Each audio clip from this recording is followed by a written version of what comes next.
بسم الله الرحمن الرحيم. الحمد لله حمدا كثيرا طيبا مباركا فيه، حمد الشاكرين لنعمه المثنين له القابلين عليه، لا نحصي ثناء عليه هو كما أثنى على نفسه.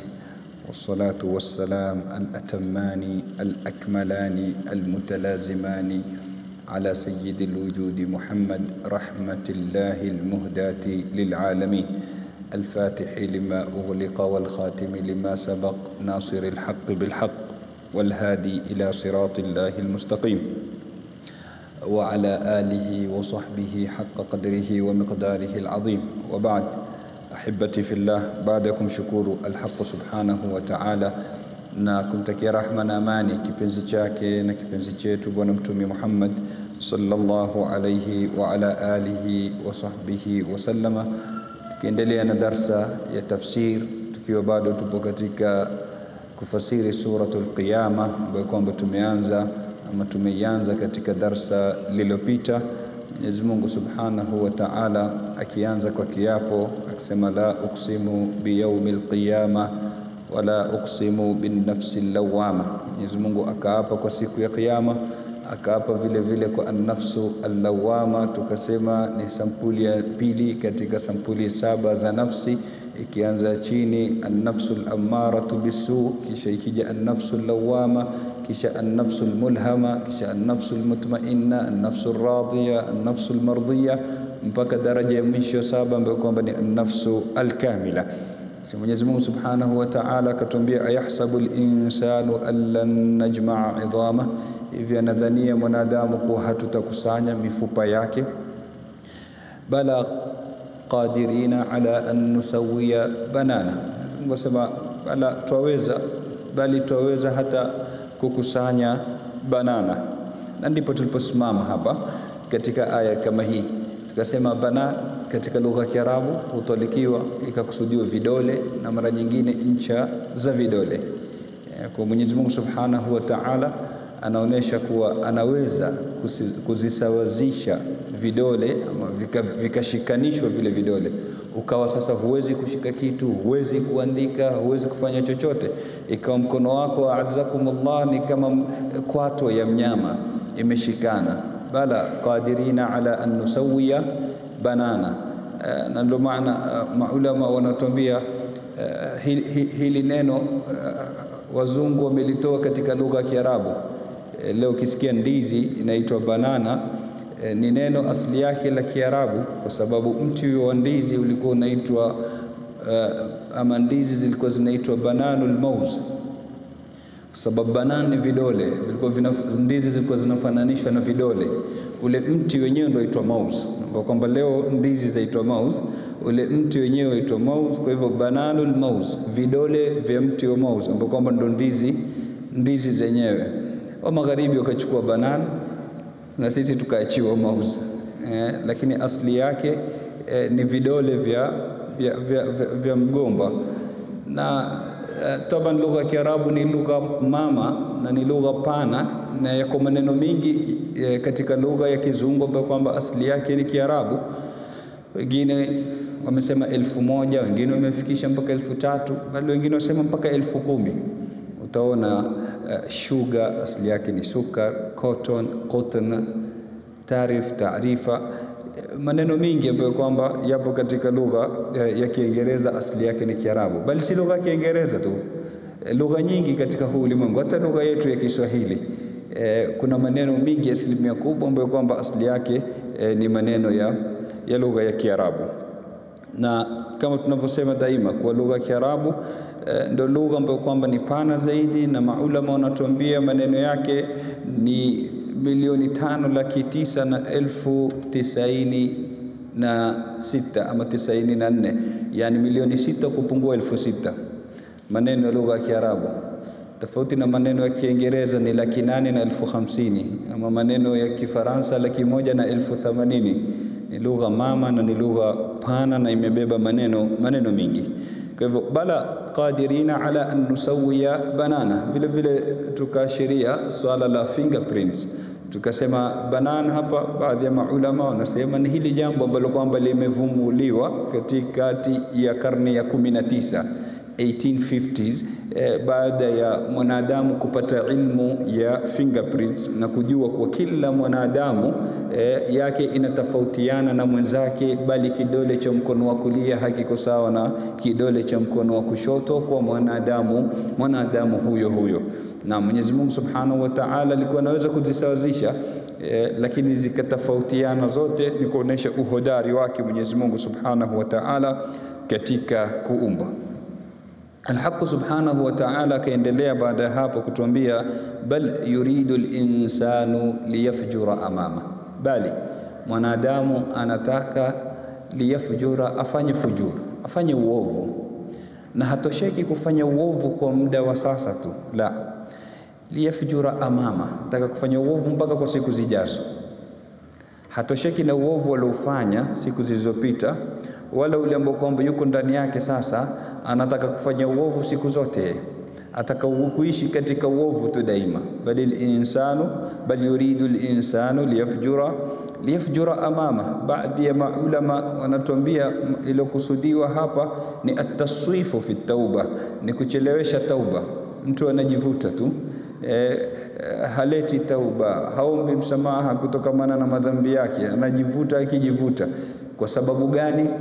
Yuridu liyafjura amama, anataka kufanya, sababu sahizi akileta tauba kisha ninakwambia hatokula tena raha, hatostarehe, atakuwa amefungika, amebanika, na yeye ataka kustarehe, ataka kufanya ya kufanya katika ulimwengu. Ndipo pale mwanadamu anakwambia inshallah tukiwa wazee tutatubia, inshallah. Si anayekwenda haji hurudi kama aliozaliwa, asamehewa madhambi yote. Basi tukifika miaka 60 uko 70 tutakwenda haji. Nani alikwambia utafika? Alokupa dhamana hiyo ya kuwa utaishi mpaka umri huo. Wanaokufa wadogo ni wengi kuliko wanaokufa wazee. Wanaokufa na ni wadogo kiumri ni wengi kuliko wanaokufa wakiwa ni wakubwa katika umri. Kwa hivyo mwanadamu hii taswif ndio inamsababishia mashakili. Anachelewesha tu yeye, hana haraka, kwa sababu ataka muda wa ziada wa kufanya fujur, aendelee kufanya maasi, aendelee kufanya uovu. Bal yuridu al-insanu liyafjura amama. Kadhia iliyoko kwake ni kadhia ya shahwa. Hata wale ambao kwamba wanapinga ba'th, wanaopinga kufufuliwa, si kadhia ambayo kwamba ni ya shubha, kwa labda wana wasiwasi na swala la ba'thi, ni kadhia ya shahwa. Kwa sababu ukimfunga wewe, ukimwambia fata dini, fata mafunzo ya Mwenyezi Mungu Subhanahu wa Ta'ala, utakuwa umembana katika shahwa zake. Ataka yeye apate nafasi, afanye alitakalo, aishi atakavyo. Leo ataka kufanya mafungamano na mwanamke nje ya ndoa, twende.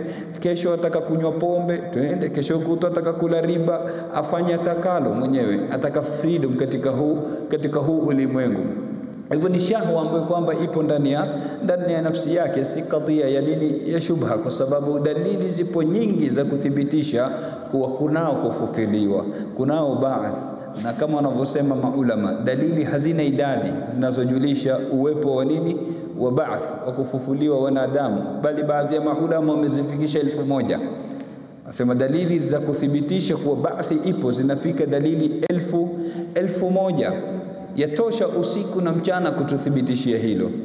Kunaingia usiku, unatoka unaingia mchana. Usiku wewe unalala. Kulala ni mauti madogo. Ukilala wewe ni dalili ya kufa, na ukiamka dalili ya kufufuliwa. Yatosha ule usiku na mchana kututhibitishia. Usiku una kiza cha kaburi, na mchana mwangaza unatoka. Wa ashraqatil ardu binuri rabbiha, ishraq ambayo kwamba nuru itakayopatikana siku ya kiyama. Kwa hivyo adilla zipo nyingi sana, kadhia siyo shubha.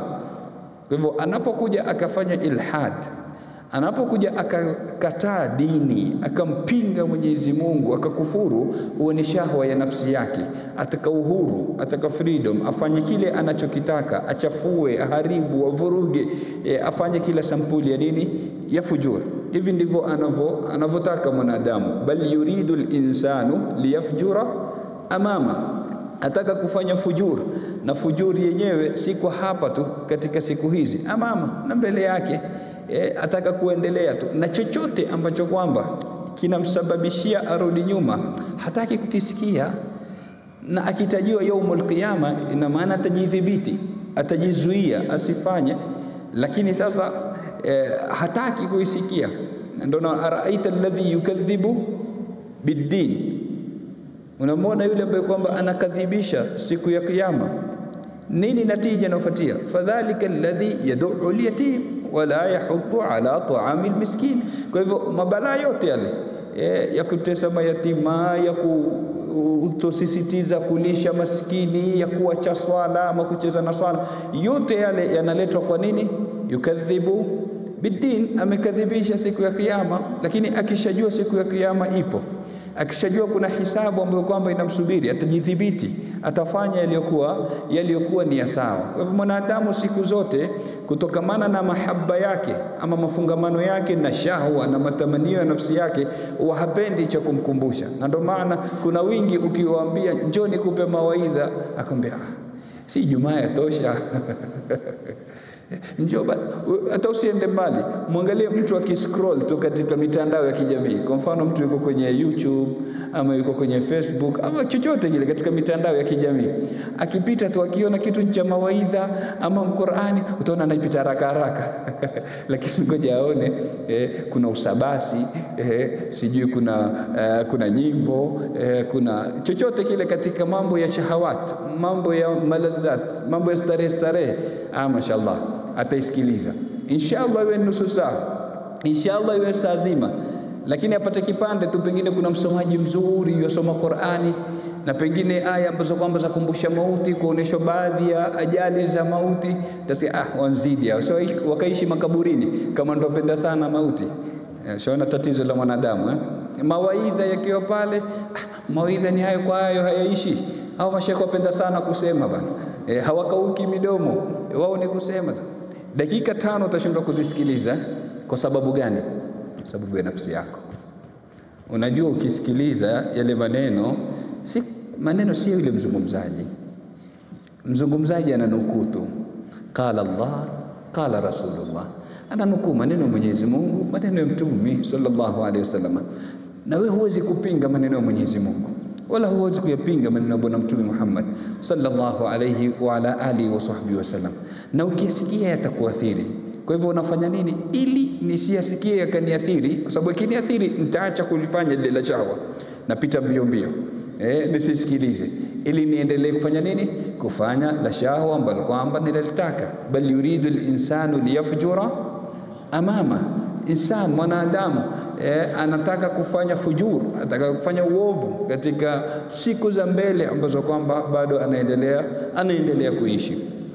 Yasal, anauliza huyu insan, huyu mwanadamu ambaye kwamba anakadhibisha kiyama, ambaye kwamba anakadhibisha baath, akitajua siku ya kiyama yeye wa hasikii raha. Yasalu ayyana yaumul qiyama, anauliza itakuja lini hiyo kiyama? Kama tutajia kiyama chaja lini? Ayyan ni suala ambalo kwamba yajulisha bu'da, umbali ya leo. Kama ukimwambia mwanafunzi twali kuna mtihani, huu mtihani utakuja lini? Bado kabisa. Yasalu ayyana yaumul qiyama, kwake ona kama haitafika, labda amesahau kuwa siku ya kiyama ama kiyama chake kinaanza kwa kuzikwa kwake. Man matat qamat alayhi qiyamatu, yule anayefariki basi ndio kiyama chake kishasimama. Kwa kule kufariki tu na kule kuzikwa tayari kiyama chake kishasimama. Na sisi tunajua tutaishi mpaka lini. Pengine leo iwe ni ajali yetu, pengine kesho kutwa.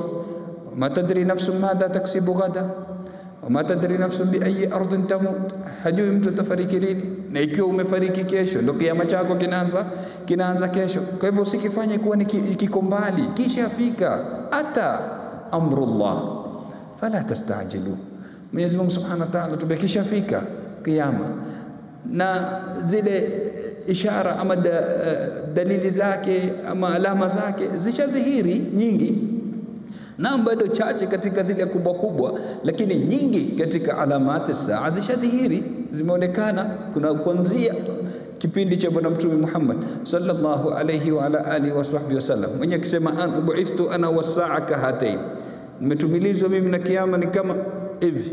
Yani tuko karibu sana, sio labda kuna miaka maelfu kwa maelfu yatakuwa yamebaki. Kiyama kimekaribia. Na ahdath ngapi, matokeo mangapi kila siku ambayo kwamba yatokea yanatukumbusha nini? Yanatukumbusha kiyama. Kwa hivyo usikifanye kuwa ni kiko mbali sana. Kwa kuwa anakadhibisha, ameanza kwanza na shubha, akikataa ama akifanya fujur na kufuata shahwa za nafsi yake, kisha amekuja na swali tena la istihza, swali la sukhria. Yasalu, anauliza ayana yaumul qiyama, kitakuja lini hicho kiyama? Mwenyezi Mungu Subhanahu wa Ta'ala anamjibu, hakumwambia kitakuja, anataja matokeo ambayo kwamba yatapatikana. Ushaona kama yule unayemwambia mtihani, twali mtihani utakuja, akwambia huo mtihani uko lini? Humwambii uko mwezi fulani. Unaambia ngoja siku ya mtihani ukifeli ndio utajua.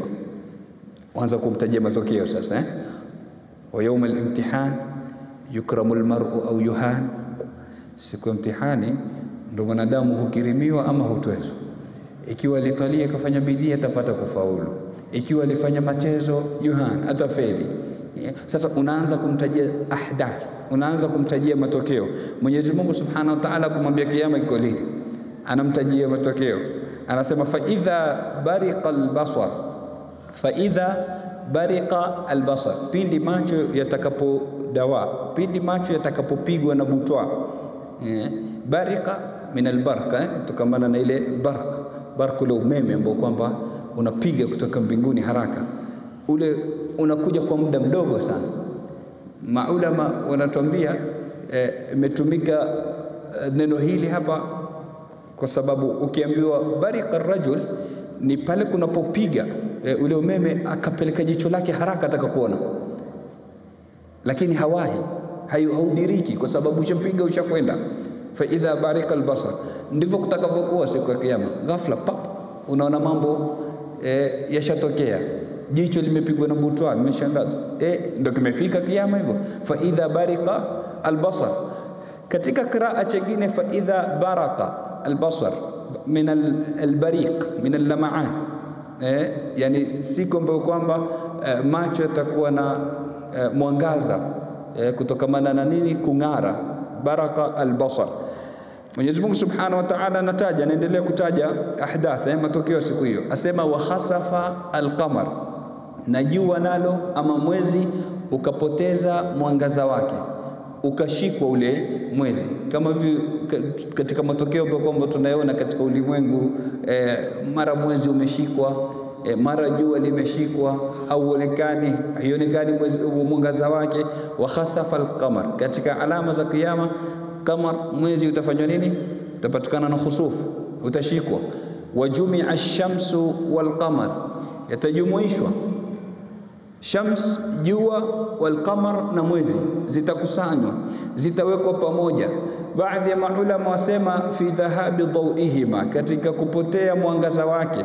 Yani kama vile mwezi utashikwa usiwe na mwangaza, na jua vile vile halitakuwa na mwangaza. Wengine wakasema wajumia ash-shamsu wal-qamar, zikajumuishwa jua na mwezi, yani katika kutoka upande wa magharibi. Siku zote jua linatoka upande wa mashariki, lakini siku ya kiyama jua litatoka upande gani? Wa magharibi. Si jua peke yake na mwezi, zote zitajumuishwa upande mmoja, zitatoka upande wa nini? Upande wa magharibi. Wajumia ash-shamsu wal-qamar. Wengine katika maulama wakatuambia wajumia ash-shamsu wal-qamar, maana yake ni kukusanywa, kama ilivyokuja katika khabar ambayo kwamba tumeitaja katika durus ama darasa zilizopita, kwa Mwenyezi Mungu Subhanahu wa Ta'ala atazikusanya jua na mwezi, kisha atazitupa katika moto wa Jahannam. Zitatupwa katika nini? Moto wa Jahannam. Kwa nini zitupwa katika moto wa Jahannam? Na ni jamaa hazina hisia. sio kwa zimefanya kosa zaadhibiwa, lakini kuoneshwa tu wale kufar ambao kwamba umetiwa katika moto wa jahannam, hasa wale ambao kwamba walikuwa wakiziabudu. Kuna watu wakiabudu jua na mpaka leo wako, kuna watu wanaabudu mwezi. Kwa hivyo nyinyi na mnavyoviabudu antum matabuduna min dunillahi hasabu jahannam, nyinyi na mnavyoviabudu mbali na Mwenyezi Mungu Subhanahu wa Ta'ala, nyote mtatiwa katika jahannam. Mwenyezi Mungu Subhanahu wa Ta'ala anatuambia katika Al-Qur'an Al-Karim, anawaambia kufar, nyinyi na mnavyoviabudu nyote mtatiwa wapi? Katika jahannam. Na hii aya ilipoteremka walitatizika baadhi ya kufar wakasema, basi na Isa ibn Maryam atatiwa motoni na Uzair atatiwa motoni, kwa sababu Yahudi walimwabudu Uzair. Qalat al-yahud Uzair ibn Allah, wa qalat an-nasara al-masih ibn Allah. Manasara sio wamemwabudu al-Masih Isa, na Mayahudi wamemwabudu Uzair. Kwa hivyo ina maana Isa na Uzair ambao ni mitume wa Mwenyezi Mungu pia watatiwa motoni, kwa sababu antum wa ma ta'buduna min dunillah hasabu jahannam, nyinyi na mlivyoviabudu. Kwa hivyo kila kilichoabudiwa kitaingia wapi?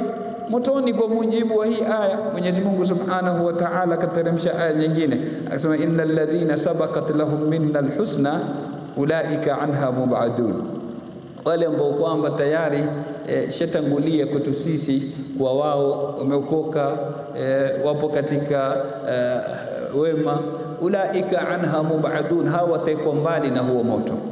Kwa hivyo hata kama Sayyiduna Isa ameabudiwa, lakini hatoingia katika vile vilivyoabudiwa vikatiwa katika moto, kwa sababu sabaqat lahum min Allahil husna. Naam. Kwa hivyo Mwenyezi Mungu Subhanahu wa Ta'ala akataja hizi baadhi ya alama za siku kama hiyo, fa idha bariqa al-basar wa khasafa al-qamar wa jumi'a ash-shamsu wal-qamar, zikajumuishwa zikatupwa katika moto wa jahannam. Yaqulu al-insanu yawma idhin aina al-mafar. Kwa hivyo zajumuishwa, hakuna tena siku hiyo mchana wala usiku. Tumezoea hapo ulimwenguni kuna mchana kwa kupitia jua, kuna usiku kwa kupitia mwezi. Siku hiyo zimejumuishwa, zimetupwa katika moto wa jahannam, hakuna tena mchana wala usiku. Yaqulu al-insan, atasema mwanadamu, yawma idhin, siku hiyo siku nzito hiyo siku ambayo kwamba jua litakuwa utosini, hiyo siku ya maswali, siku ambayo kwamba wanadamu watasimamishwa mbele ya Mwenyezi Mungu Subhanahu wa Ta'ala na kuulizwa, waqifuhum innahum mas'ulun, wasimamisheni, hakika wao ni wenye kuulizwa. Yaqulu al-insan, mwanadamu huyu al-insana, baadhi ya maulama wanasema huyu aliyekufuru na kukataa kiyama. Yaqulu al-insanu yawma idhin, atasema siku hiyo ya kiyama, aina al-mafar. Angalia swali lake lilivyokuja hapa tofauti na mwanzo. Kule ilikuwa ni ayana ya umbali, sasa amegeuza lugha ni aina ya karibu. Ile ayana hapa hakusema ayana al-mafar, aina al-mafar. Wewe ulikuwa unasema kiko mbali, haya kimefika sasa unaanza kutafuta al-mafar.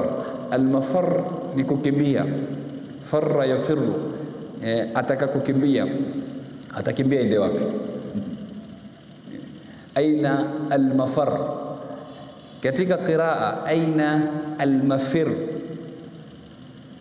al-mafir alladhi yuhsinu al-firar, yule ambaye kwamba ni hodari wa kukimbia. Kuna watu ni mahodari wa kukimbia, utasikia fulani shetani yule hashikiki kiurahisi, mapolisi kila siku wanamtafuta, lakini wapi hawampati. Hodari sio wa kukimbia hapa, siku hiyo tumuone kama atakimbia. Aina al-mafir. Al-mafar ni masdar, kukimbia kwenyewe. Al-mafir ni yule ambaye kwamba ni hodari wa kukimbia, anajua kutoroka. Kiraa cha tatu, aina al-mifar, sehemu ya kukimbilia. Ya kwanza kukimbia, ya pili mwenye kukimbia, ya tatu almifar, sehemu. Yani kuna sehemu ya kukimbilia. Hapo utasema wacha nitakwenda kujificha kwenye msitu wa Ngonga. Sijui nitakwenda, sijui niingie katika kichaka gani. Nitakimbilia kwenye kijiji fulani. Hakuna mtu atakayejua nipo. Siku hiyo utakwenda wapi? Hakuna manake sehemu ya kujificha. Yaqulu al-insanu yawma idhin aina. Watu wote wako mbele ya Mwenyezi Mungu Subhanahu wa Ta'ala.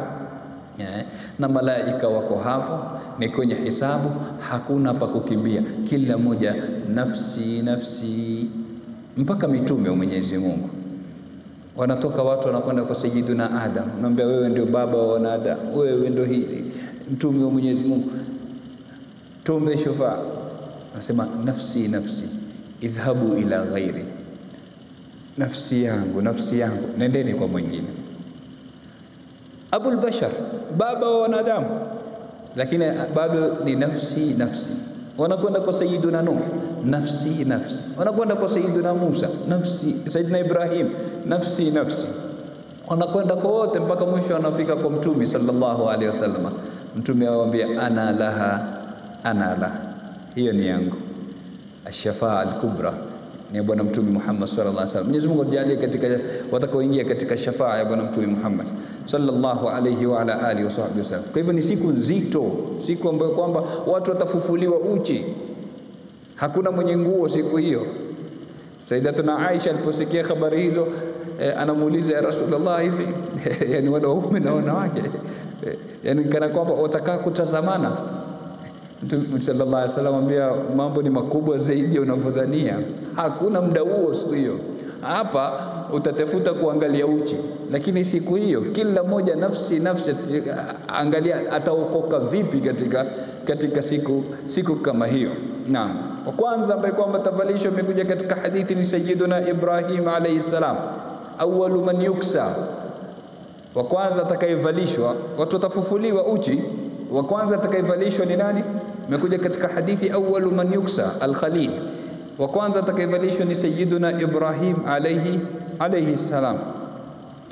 Taban al-awwaliyat zile za kwanza siku ya kiyama amekirimiwa nazo Bwana Mtume Muhammad sallallahu alaihi wasallam. Ukisoma katika hadithi utaona anakwambia ana awwalu man yanshaqqu anhu al-ard au man tanshaqqu anhu al-ard, mimi ndio wa kwanza ambaye kwamba ardhi itanifungukia, ardhi itapasuka, watu watatoka katika makaburi. Kwa hivyo atakayetoka wa kwanza nani? Mtume Muhammad sallallahu alayhi wa ala alihi wa sahbihi wasallam. Anasema fa akunu ana wa ummati awwala man yujiz, nitakuwa mimi na ummati wangu ndio wa kwanza watakaovuka katika sirat. Kwa hivyo wa kwanza atakayevuka katika sirat ni nani? Mtume sallallahu alayhi wa ala alihi wa sahbihi wasallam. Akisema vile vile ana awwalu shafi', mimi ndio wa kwanza nitakayeomba shufaa, wa awwalu mushaffa, na ni wa kwanza nitakayetakabaliwa shufaa. Kwa sababu unaweza kwenda kuomba shufaa lakini usiwe wa kwanza kutakabaliwa, wakatakabaliwa wengine kwanza, lakini yeye ni wa kwanza kuomba na wa kwanza kutakabaliwa sallallahu alayhi wa ala alihi wa sahbihi wasallam. Asema ati abwab aljanna au bab aljanna fa astaftih, nitakuja katika mlango wa pepo nitabisha. Fayaqul, atasema yule ambaye kwamba ni khazinul janna Malik Amr Ridwan afwan, atawaambia nani man bil bab, nani yuko katika mlango? Atasema ni mimi Muhammad. Yule malaika atamwambia bika umirtu alla aftaha li ahadin qablak, na hapa kwako nimeamrishwa nisimfungulie mwingine yote kabla yako. Kwa hivyo kwanza atakayeingia peponi nani? Bwana Mtume Muhammad sallallahu alaihi wasallam. Kwa hivyo awaliyat zilikuwa ni za nani? Mtume Muhammad sallallahu alaihi wasallam, isipokuwa ilokuja ya kuvaa akatajwa Sayyiduna Ibrahim alaihi assalam. Baadhi ya maulama wanasema si kwa sababu yeye ndio wa kwanza, bali hata katika hilo atatanguliwa na Mtume sallallahu alaihi wasallam, isipokuwa tofauti ni kwa watu wote watafufuliwa uchi, isipokuwa Mtume atafufuliwa akiwa na nguo zake. Kwa hivyo kwa wale ambao kwamba watafufuliwa uchi, wa kwanza atavalishwa ni Sayyiduna Ibrahim alayhi wa ala nabiyina afdalus salati wa atammu taslim. Kwa hivyo yaqulu al-insan, mwanadamu ambaye kwamba ni kafira, tumesema yaqulu al-insanu yawma idhin, atasema siku hiyo aina al-mafar, wapi pa kukimbilia. Wengine wakasema ni wanadamu wote, kwa sababu siku ni nzito na watu wanakwenda kwa Sayyidina Adam, watakashufa wanakwenda kwa Sayyidina Nuh, wanakwenda kwa manabii mbalimbali.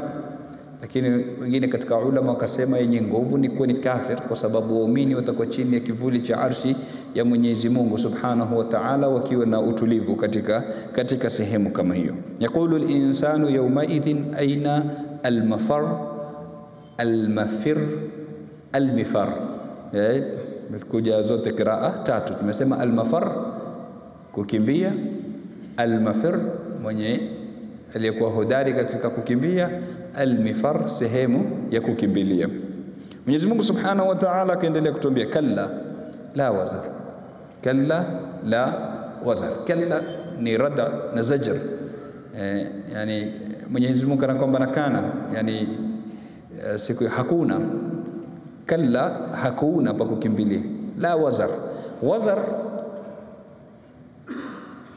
inakuja kwa maana ya thiqal, uzito, na ndo madhambi yakaitwa ni auzar kwa sababu yamtia mtu uzito. Na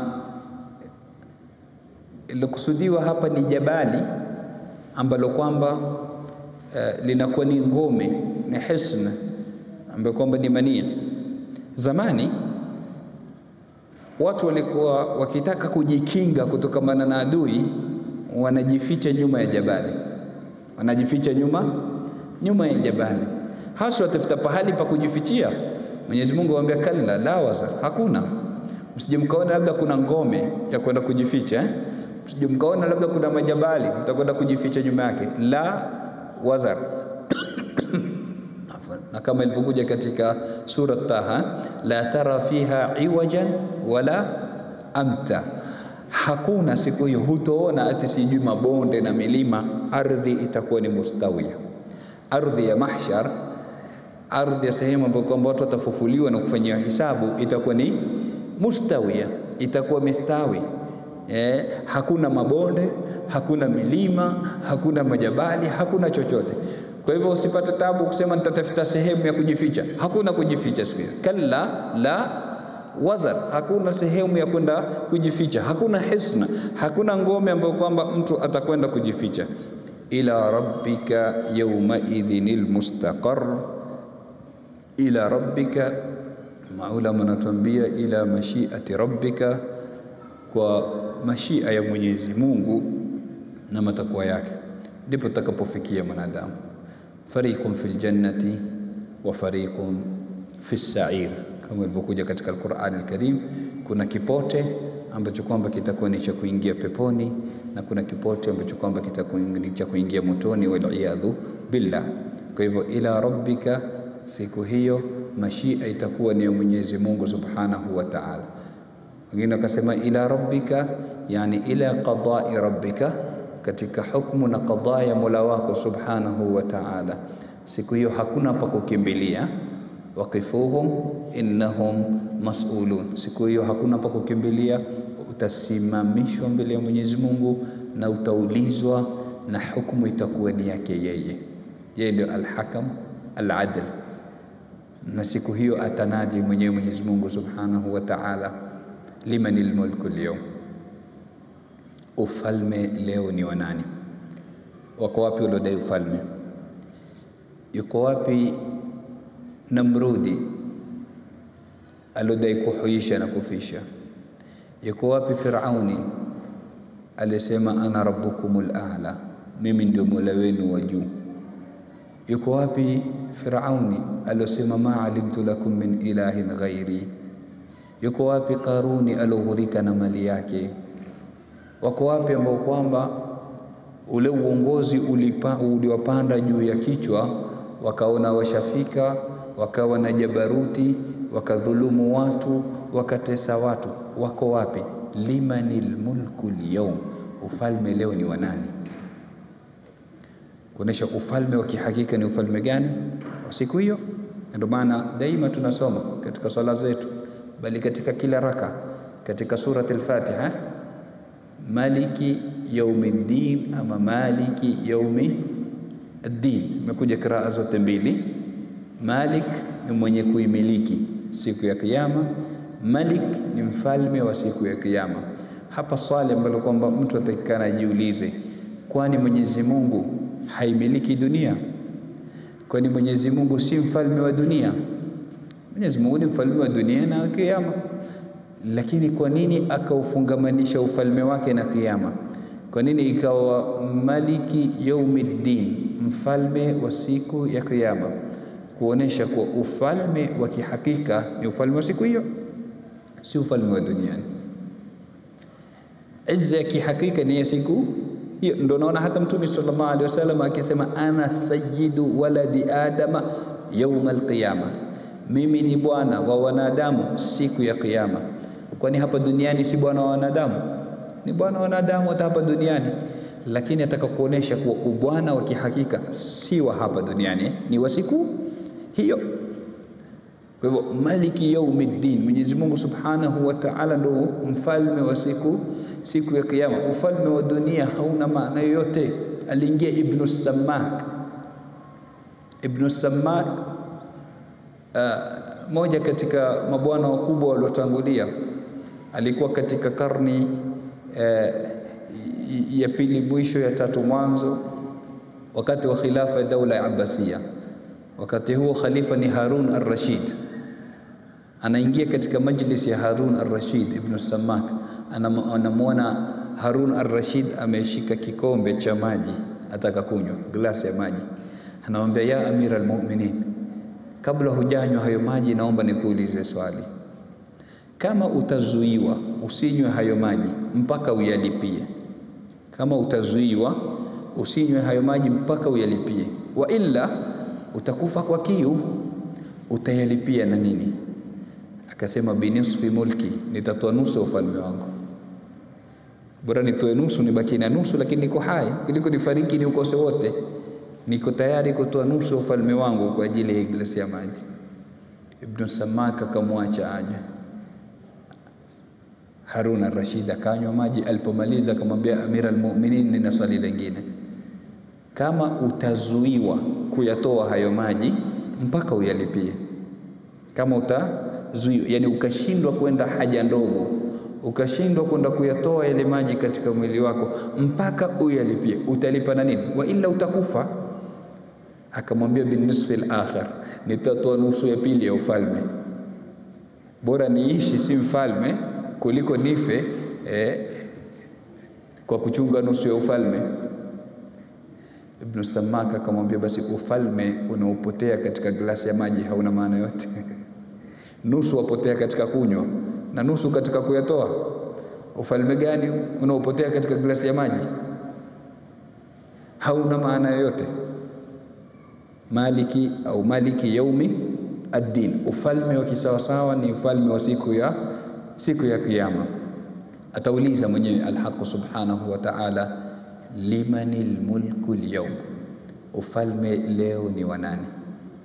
Kisha atajijibu mwenyewe al-Haq subhanahu wa ta'ala, alisema lillahi al-wahid al-qahhar, ufalme ni wa Mwenyezi Mungu al-wahid, aliyekuwa ni mpweke peke yake, mmoja tu.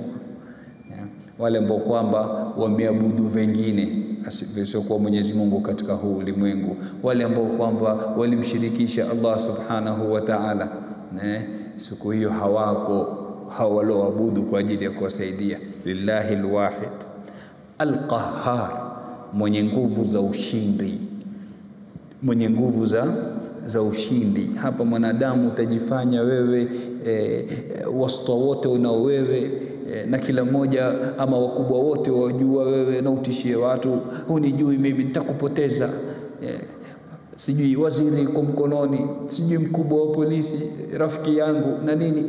Siku hiyo hakuna chochote atakachofanya, huna hila mwanadamu. Lillahi alwahidil qahhar, ufalme ni wa Mwenyezi Mungu subhanahu wa ta'ala, ambaye kwamba ni mmoja na mwenye nguvu za ushindi.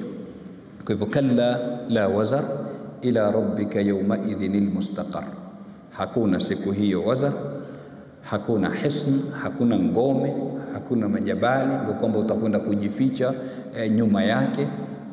Hakuna popote ambapo kwamba utakimbilia, hata kama ni hodari wewe katika kukimbia. Kalla la wazar ila rabbika yawma idhinil mustaqar. Mustaqar yako itakuwa ni kwa Mwenyezi Mungu Subhanahu wa Ta'ala. Utakuwa mbele yake, utaulizwa na utahukumiwa. Na Mwenyezi Mungu ni mwadilifu, hadhulumu mtu.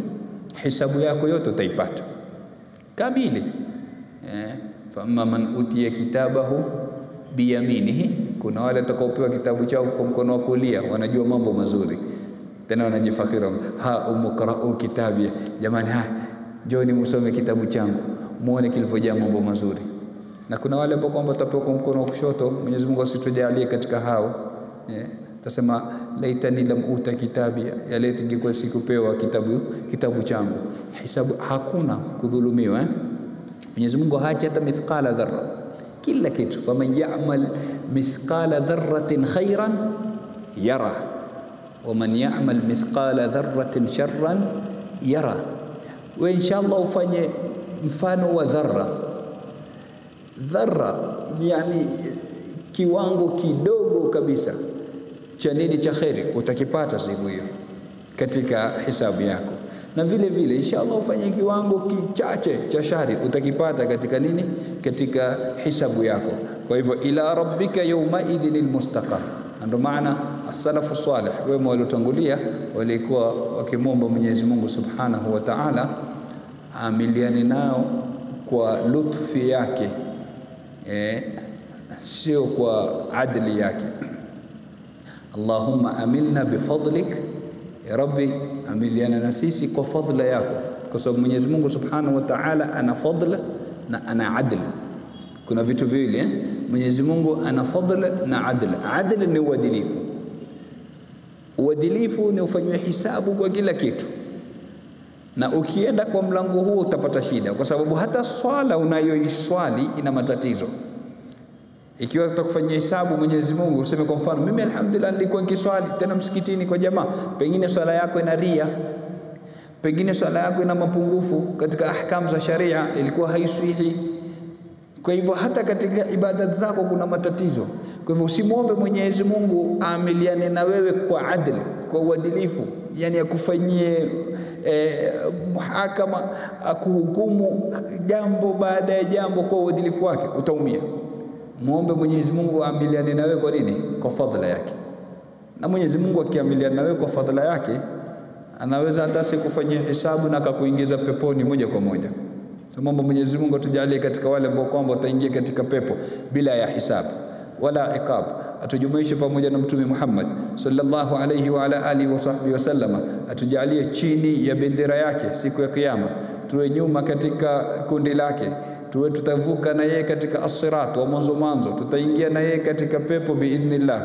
Atujumuishe naye katika al-firdaus al-a'la, pepo ya juu kabisa ile. Atufanyie mambo yetu mepesi, atuhukumu kwa fadhila yake, si kwa adli yake. Innahu waliyu dhalika wal qadiru alayhi.